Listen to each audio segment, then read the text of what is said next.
Hey guys, it's Danny. Today I have a quick little tip for you guys for your orchids potted in moss. Specifically, what to do if you watered your orchid a little bit too much and even after 2 weeks, it's still soaking wet. Because as you might know, sphagnum moss tends to be evenly moist, so we will not have a layer of standing water or pooling water at the bottom and dryness at the top. Everything will be super even, which means that no matter how much we drain our orchid pot, at some point nothing will come out anymore. The sphagnum moss will hold on to that water and gravity alone cannot make it come out. What we need is a material at least as absorbent as sphagnum moss. But don't worry, you probably already have this material in your kitchens. Behold the kitchen roll.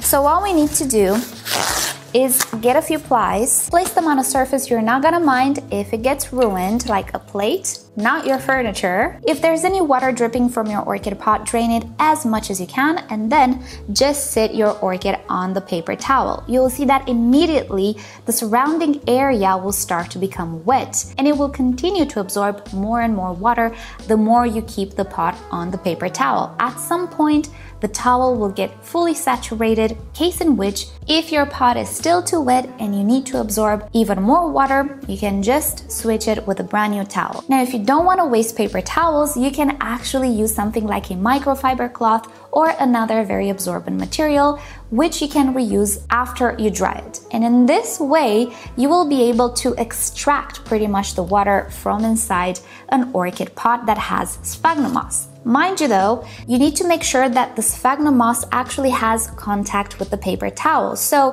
if you don't have any sphagnum moss poking from the drainage holes, what you can do is use your nails or a bamboo skewer and just poke a little bit and try to get a little strand of sphagnum moss out of the pot so that it comes in contact with the paper towel. If there is no contact, you will not have great results. But overall, this is the easiest way to make sure that you dry your sphagnum moss pots faster. And for the future, keep in mind that with sphagnum moss, it is also important the quantity we offer. Unlike bark, which we can soak or drain water through, sphagnum moss can actually retain a little bit of water or a great deal of water. If it's saturated, it retains a heck of a lot of water and it dries slower. And maybe that's not what you want in winter or if you have a very cool or humid environment. So if you've managed to overwater your sphagnum moss pots, don't worry, we've all been there. This is how you drain the water, and the next time you water your orchid, make sure to offer a little bit less water so that it evaporates faster. Alrighty, so with that said, hope you've enjoyed today's video and it's gonna be useful to you guys. Subscribe for more videos and I'll see you next time. Bye!